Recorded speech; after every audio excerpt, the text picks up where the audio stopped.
अनि यहाँको माडवारीलाई सरकारहरू यति बोकेर गयो भने गाउँहरूलाई के लगाइ परेको मन्दिरको पुजारीहरूको काम के मन्दिर भगवानको सिद्धिनाथको हेरचाह गरिन्छ त्यसको दिन हामी भने कुरा रहेका छन्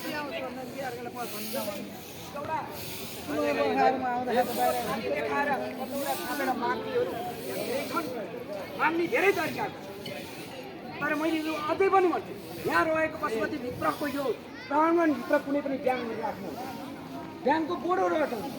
यदि हटाएन भने 24 घन्टाभित्र हटेन भने त्यसको भोट बोकेर कति मिनट गएर म खेल पर्छ म पढ्न तयार छ आज कुनै दिन भनेको छु म सत्य भन्छु 24 घन्टाभित्र यो ब्याङ्क यहाँबाट हट्नुपर्छ यो बोट हटाउनुपर्छ कि त बोट हटाइयोस् यदि बोट हटाइँदैन भने त्यो ब्याङ्क पनि यहाँबाट हट्नुपर्छ